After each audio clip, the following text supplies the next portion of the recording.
Chapter 6, Section 3, Mendel and Heredity. The key concept: Mendel's research showed that traits are inherited as discrete units.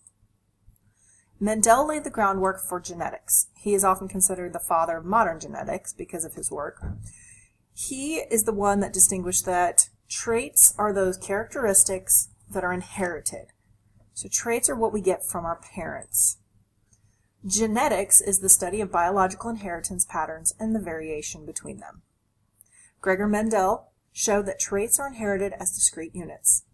A little bit of history on him: he was an Austrian monk who had a knack for mathematics, and so everything he did, he kind of applied math to it, because remember, they didn't have Snappy Chat and they didn't have Insta-Spam, so they had to do something with their time. Well, while he lived in the monastery, his job was gardening. And so he noticed that with all the pea plants, that there were certain traits that each of the pea plants had, like flower color, pea pod color, pea shape, things like that, that he started noticing, and he decided to start playing around with that. Many of the other people in his day thought that traits were blended. So if you had a mom with brown hair and a dad with bright blonde hair, then the child would have kind of a muddy brown, dishwatery blonde hair. His data revealed these patterns of inheritance, so he kept immaculate records while he was in the garden. He made 3 key decisions in his experiments. 1, he decided to use purebred plants. 2, he took control over breeding, which was very time-consuming, and the observation of 7 either-or traits. So those pea plants had 7 traits that he decided to use, and they were either this or that. They were not blended traits. They weren't mismatched traits. When he controlled the breeding, what we mean is that he would go with a pair of scissors and a paintbrush, and he would cut off all of the pollen from the flowers, and he would use that to hand pollinate with a paintbrush specific plants, and that's how he ended up with these purebred plants. So for flower colors, he took purple flowered plants and he bred it to other purple flowered plants until that was nothing but purple flowers that came out of those plants, and that's how he knew that he had purebreds. The other trait that was there was white flowers, so they were either purple or white. And a little funny, his monk brothers, Brother Mendel, we grow tired of peas. During the course of his studies, he grew some 47,000 pea plants, so I'm sure that they did get tired of eating peas. So Mendel used pollen to fertilize selected pea plants. He controlled the fertilization by removing the male parts, then fertilized the females. The pea generation is the parent generation, and he obtained this by crossing purple with purple with purple with purple until there was nothing but purple flowered plants coming out, or white with white with white until there was nothing but white flowered plants that came out. And that is how he ended up with his pea generation, those purebred parent generations. He continued to cross those until he was sure that they were purebred, and then he took a purple plant and crossed it with a white one to produce this first filial generation, that F1 generation.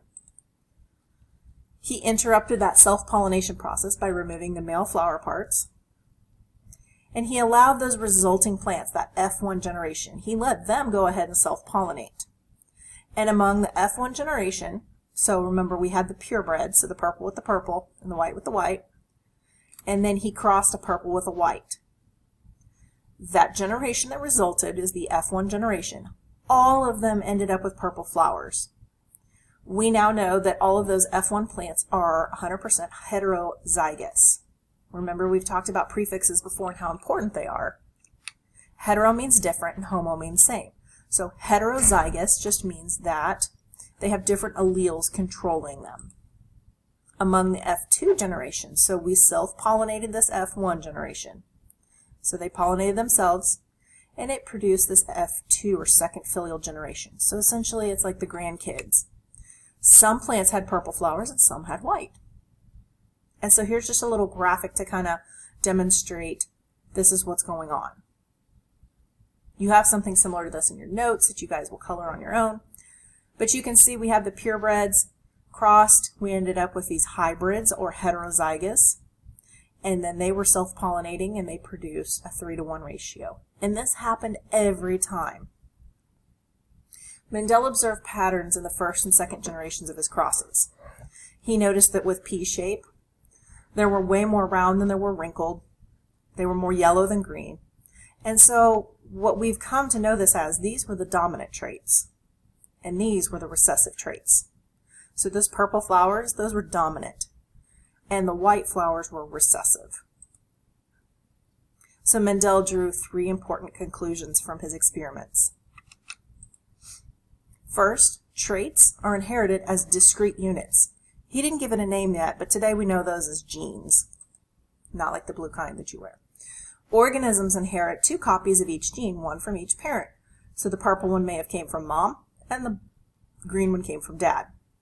Located on those chromosomes, there is a segment called a gene, and that gene controls the flower color.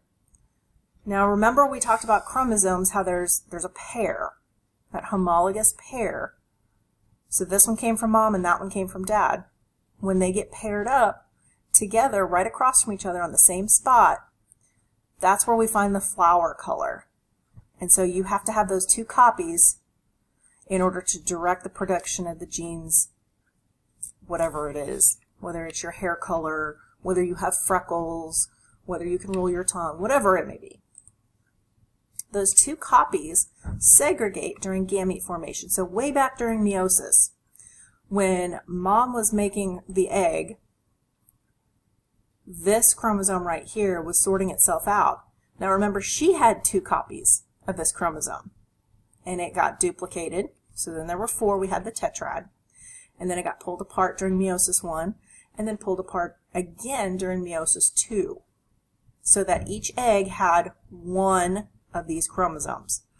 Now, they all have different variations of the same trait. They may all have been purple, some may have been purple, some may have been white, but it just so happens that this one that ended up in this egg was purple.